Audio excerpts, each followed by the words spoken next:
Okay, today we're going to pull back the curtain on a skill that is absolutely critical for anyone who works with data, or really for anyone who just wants to understand the world a little better. We're talking about sampling. It's basically the art of picking the right slice of the pie to understand the whole thing. And trust me, if you get it right, you get a crystal clear signal.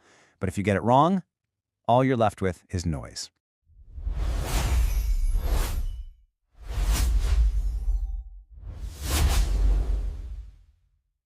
So picture this. You've been working on a new product, maybe a new feature, or heck, even your thesis. You show it to 100 people and they love it. I mean, they absolutely love it. You're feeling fantastic. But then you launch it to the public and crickets. It's a total flop. You're just left there thinking, what on earth just happened? Well, here's the twist. The problem probably wasn't your idea, and it wasn't even the data you collected. The problem was who you collected it from. Your initial sample, those first 100 people, they gave you a biased, totally misleading picture of reality. So today, we are going to fix that. All right, here's our game plan. First, we'll talk about the one fundamental choice you always have to make. Then, we'll dive into the two big families of sampling, what I call the FAIR methods and the FAST methods. And finally, we'll wrap it all up with a super practical guide on how to pick the right one for whatever you're working on. Let's do this. Every single time you decide to collect data, you are standing at a fork in the road, and you have to decide which of two paths you're going to take. Believe me, this one decision will change everything that comes after. I like to think of it like this. It's the lottery versus a VIP guest list. On one side, you've got probability sampling. This is the lottery. Every single person in your target population has a fair, known mathematical chance of getting picked. It is the absolute gold standard for accuracy. Then on the other side, you have non-probability sampling. This is your VIP list. You're picking people based on what's easy or who you think is right. It's way faster, it's cheaper, but you guessed it, it is way, way riskier. So let's start with the good stuff. These are the methods that serious researchers absolutely love, the ones designed from the ground up to be as unbiased as humanly possible. This is how you get results you can actually stand behind. Okay, so the most basic, the most classic method is simple random sampling. And honestly, it's exactly what it sounds like. It's the names in a hat approach. Every single person has the exact same odds of being chosen. No tricks, no favorites.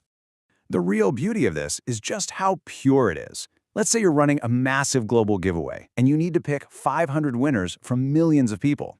You're not going to do that by hand, right? You fire up a random number generator. And the result? It has nothing to do with opinion or who's closest. It's just pure, unbiased mathematics. Next up, we have systematic sampling. Now, this takes that randomness we just talked about and adds a little bit of structure. So instead of picking names out of a hat, you select people at a fixed interval. You pick, say, every 10th person or every 50th person that comes along. Imagine you're at this gigantic tech conference in Tokyo, and you want to get a quick pulse on who's there. You can't talk to everybody, it's impossible. So you just stand by the main entrance and decide you're going to interview every 10th person who walks in. It's simple, it's organized, and it's a really efficient way to get a pretty good sample. Now, this next one is so important, especially if you already know your audience is made up of different groups. It's called stratified sampling, and I like to call it the mini-me method. Basically, you create a perfect little miniature version of your entire population. You divide everyone into subgroups, or strata, by age, location, whatever, and then you take a random sample from inside each of those groups. And here's why that is so incredibly powerful. Let's say you know for a fact that your user base is 60% Gen Z and 40% millennials. You wouldn't just sample 100 people randomly and cross your fingers, right? No way. With stratified sampling, you make sure that your final sample of 100 people is made up of exactly 60 Gen Zers and 40 millennials. Your sample becomes a perfect mirror of your population. Okay, but what do you do if your population is just massive and spread out all over the place? Well, that's where cluster sampling comes in handy. People often call it the geography method because it's perfect for these huge, large-scale studies. Instead of sampling individuals one by one, you actually sample entire groups or clusters. Let me give you an example.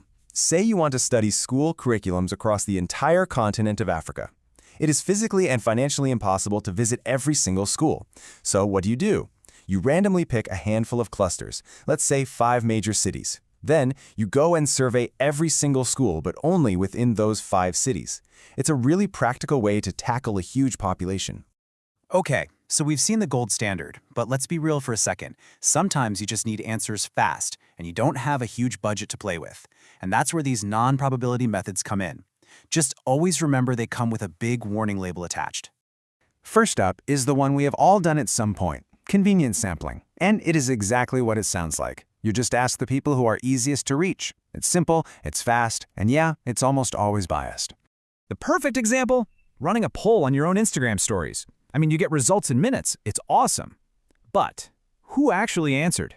Your followers. You know, people who already know you, who probably share your interests, maybe live in similar areas. Their opinions don't represent the whole world. They just represent your own little bubble. All right, next we've got quota sampling.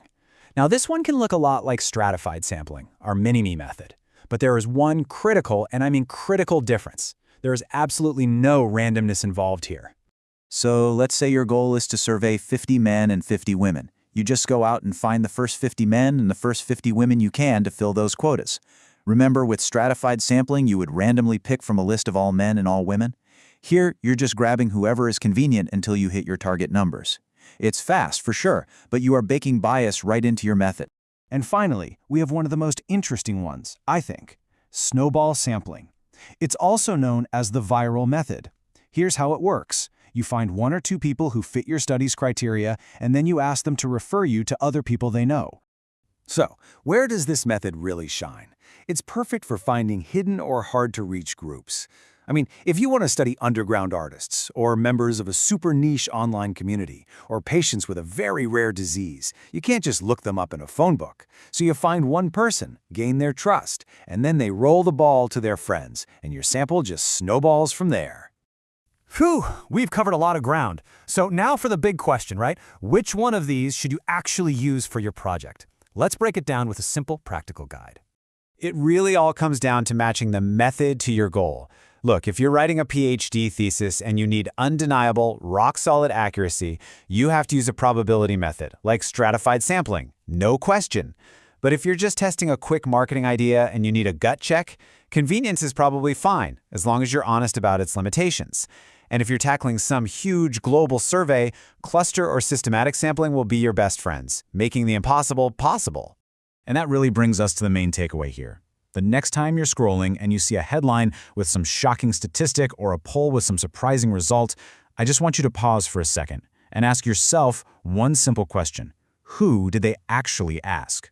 Because now you know that the answer to that question, well, it changes absolutely everything.